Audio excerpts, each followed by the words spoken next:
Hey everyone, and welcome to Bike Matters. Today we're going to look at something pretty exciting. This is the Vespa GTS 310 Supersport.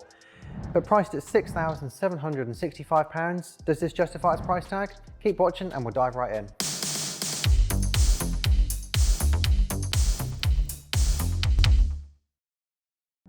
Coming in 5 different colourways, 3 of those being matte options with grey, green and black. We also get 2 gloss options in the form of white and this gloss blue, which I personally think looks fantastic and is a personal favourite of mine. Now, this is of course a retro scooter with genuine brand heritage and obviously an Italian build, but I'd say it has styling that more nods to its past rather than completely remakes it. You know, it's never going to be a remake of a PX200 or even a Rally 200, for example. No, it's never going to come close. But I'd say the styling has a few different individual cues that kind of make it distinctively Vespa. Now, if you're enjoying this review and want to keep up to everything Bike Matters and see more content like this, then don't forget to hit that subscribe button.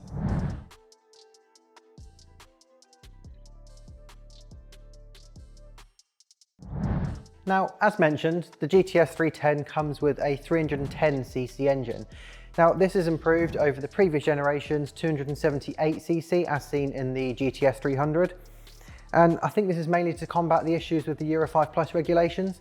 If Vespa had made the updates to its original GTS 300, then obviously it would have been down on power and it probably wouldn't have reflected very well. But they've increased the capacity to 310 and now this is making 25 horsepower and 28.9 Newton meters of torque. Now, of course, this is to combat the Euro 5 regulations, but it does make a slight bit more power on top of that, and you do actually notice that when you're out on the road. Now, that could be down to the CVT gearbox. Obviously, there's always instant power and always instant torque with the lack of gears. And I wouldn't say it's particularly fast, but for a scooter, it is pretty quick. And having said that, I did actually find that the traction control did kick in a couple of times, so it must have a bit of poke behind it. Having said that, when I got out on the dual carriageway, it was always happily sit along at 70. The engine wasn't very stressed, and to be honest, the top end probably has a bit too much in it that you could actually get yourself into a bit of trouble. But aside from that, I think it would happily sit at 70 miles an hour all day long, and the engine would never really be too stressed.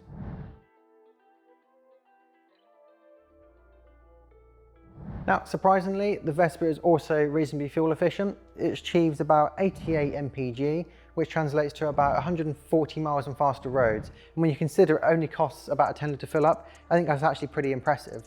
Now, them figures further enhance its touring capabilities and also its cost per mile.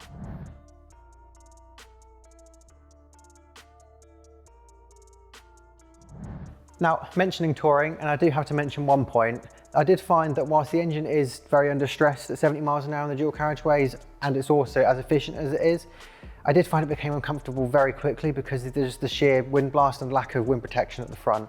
Now, if you wanted to, you could add a big screen at the front, which would make sort of going to a rally in the Isle of Wight or wherever else that may be, just so much more comfortable and just make it a real proper GTS machine. Now, obviously another important point if you're touring is the seat. Now, obviously if you're going away, you want it to be comfortable, and I find that this was never really too much of a problem. It's got plenty of padding, it's quite plush and it's super comfortable, and it's also 790mm high, which is great to see. But having said that, it was a little bit wide, so sometimes you're at traffic, you can be a little bit tippy-toeing, but then again, most scooters are like that. Now, another thing to bear in mind if you are touring is obviously the storage. That's obviously be quite an important factor. And to be honest, I found this is somewhat a little bit disappointing. It doesn't fit a full face helmet. It's a little bit too shallow, which is a shame, and it's just not even going to entertain the idea. So I guess it's okay if you want to put a few bits in it or maybe an open face helmet, but aside from that, a full face helmet's just not going to cut the mustard on it. Having said that though, you do get quite a large aperture for the glove box at the front. Unlike the Primavera 125, for example, you get a large aperture, but only half of it's usable. On this, you get the full width, so whilst it doesn't have a massive space under the seat, it does make up for quite a large glove box at the front. And when it's time to get insurance for your motorcycle or scooter, be sure to check out Lexham Insurance, who have provided an insurance solution since 2000 and have several exclusive schemes only available at Lexham. So make sure to head to lexhaminsurance.co.uk, link in the top right, to get a quote with them direct.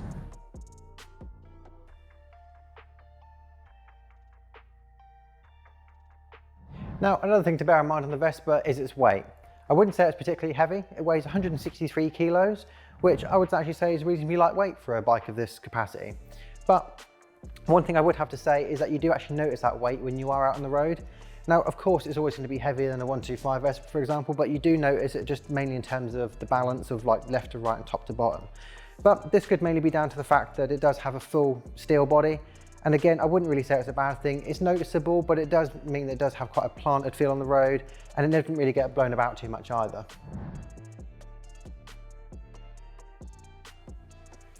Now, it does handle well though, and actually surprised me with its comfort and dampening ability on a variety of roads. Now, of course, we do have 12-inch wheels, but we do have a single-sided swing arm at the front and also twin shocks at the rear, which I think have been set up in a way that give the GTS 310 a lot of versatility. It's not just a scooter for the town or the city, but it's actually equally as home out on the open road. Now, going into that a little bit more, the GTS 310 is of course going to be naturally a little bit larger than its Primavera 125 cousin, or for example anything else within its category. But you do have to remember that this bike is going to be a lot smaller and a lot more compact than anything else, like a Maxi for example. And that really does translate well when you're in the city or the town, and you can flick through traffic a lot easier. It is quite small, it's quite nimble, it's quite relatively lightweight. But again, it's at home there as it is out on the open roads, or whether you're doing a bit of touring, for example. Yes, it has small 12-inch wheels, but it has a lot of power and really good hand and a really good suspension setup to make up for it.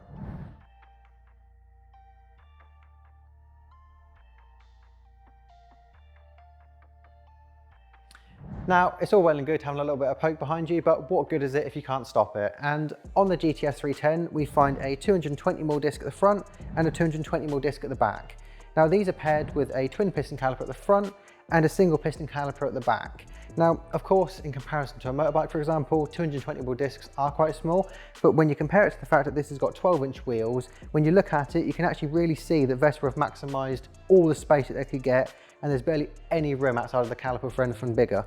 Now, on the road, I felt like that these were never really a problem. They had plenty of bite, plenty of feedback, and were always really sharp, even down from say a 60 or 70-mile-an-hour road approaching a roundabout or something. It never proved a problem, and I was actually quite impressed with the braking on this bike.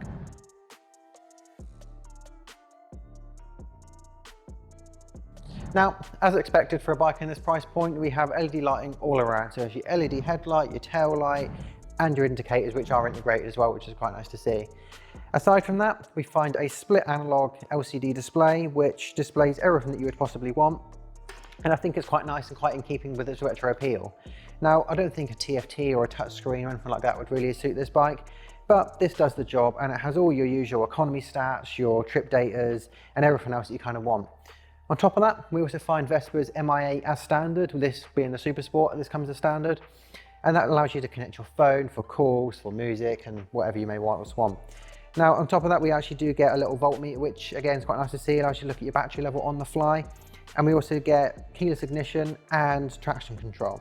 Now, the traction control is switchable. I found that was quite beneficial. When I went out on the road, I did find it kicked in a couple of times. And when it does, it's quite sudden and quite aggressive, and it cuts the power a lot. So it was nice to have the option to be able to turn that off. Now, aside from that, in the little glove box at the front, we also find a little USB port as well. So it's great if you want to charge your phone when you are on the go.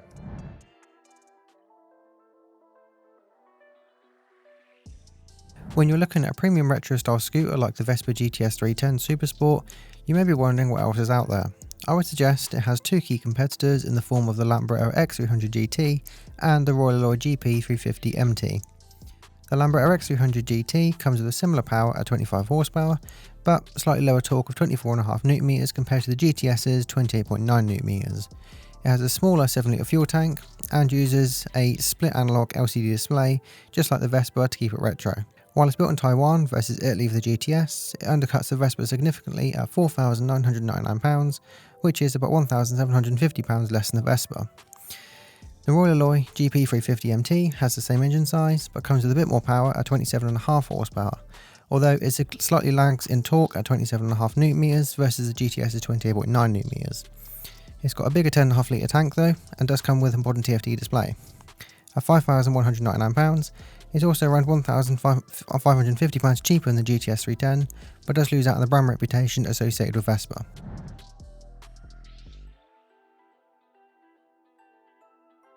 So, in summary, I found the GTS 310 to be super fun. It packs an Italian design, loads of brand heritage, and it has a really classic silhouette that sets it apart from the rest. Now, I found its super pokey engine to be great. It's actually the fastest scooter the Vespa currently make, but obviously doesn't come without its downsides like the wind exposure, its speed and its price. Now, we do have to bear in mind this is a very premium option and some may justify its price, whereas others maybe not so much. Now, if you've enjoyed this review of this 2025 Vespa GTS 310 Supersport and are also interested in other retro scooters, be sure to check out our other video here. Bye for now.